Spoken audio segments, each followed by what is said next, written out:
ಕೆಲವೊಮ್ಮೆ ನಾವು ಜೀವನದಲ್ಲಿ ಮುಂದೆ ವಿಷಾದ ಪಡಬೇಕಾದಂತಹ ಹಲವಾರು ಹೆಜ್ಜೆಗಳನ್ನ ಇಡ್ತೀವಿ, ಕೆಲಸಗಳನ್ನು ಮಾಡ್ತೀವಿ. ನನ್ನ ಹೆಸರು ಬಬ್ಲು. ನಾನು HIV ಪಾಸಿಟಿವ್. ನಾನು ಯಾವತ್ತೂ ಅಂದ್ಕೊಂಡಿರಲಿಲ್ಲ ನನ್ನ ಚಟದಿಂದಾಗಿ ನಾನು ಔಷಧದಲ್ಲೇ ಜೀವನ ಕಳಿಬೇಕಾಗತ್ತೆ ಅಂತ. ನಾನು ಯಾವತ್ತೂ ಅಂದ್ಕೊಂಡಿರಲಿಲ್ಲ ಡ್ರಗ್ಸ್ ತಗೋಬೇಕಾದ್ರೆ ಹೊಸ ಸಿರಂಜ್ ಮತ್ತು ಕುಕ್ಕರ್ನ ಬಳಸಬೇಕು ಅಂತ. ನಾನು ಯಾವಾಗಲೂ ನನ್ನ ಸ್ನೇಹಿತರ ಹತ್ರ ಸೂಜಿ ಇಸ್ಕೊಂಡು ಬಳಸ್ತಾ ಇದ್ದೆ. ನಿಜ ಹೇಳಬೇಕಂದ್ರೆ ನಾನು ನಶೆಯಲ್ಲಿದ್ದಾಗ ನನ್ನ ಸುರಕ್ಷತೆ ಬಗ್ಗೆನೂ ಯೋಚಿಸ್ತಾ ಇರಲಿಲ್ಲ.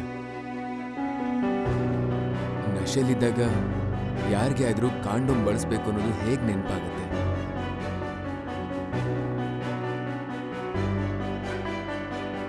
ಆದರೆ ಕೆಲವೊಮ್ಮೆ ಯಾರೋ ಒಬ್ಬರು ಸರಿಯಾದ ದಾರಿ ತೋರಿಸ್ತಾರೆ, ಮತ್ತೆ ನೀವು ಸರಿಯಾದ ದಾರಿಯಲ್ಲಿ ನಡೀತೀರಿ ಕೂಡ.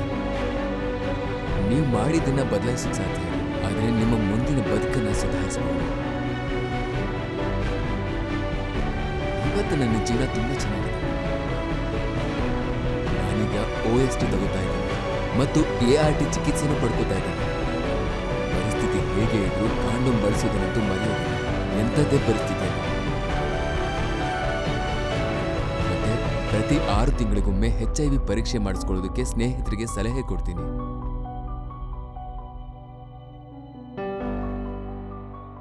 HIV ಏಡ್ಸ್ ಸಂಬಂಧಿತ ಹೆಚ್ಚಿನ ಮಾಹಿತಿಗಾಗಿ ಉಚಿತ ಏಡ್ಸ್ ಸಹಾಯವಾಣಿ 1097ಕ್ಕೆ ಕರೆ ಮಾಡಿ.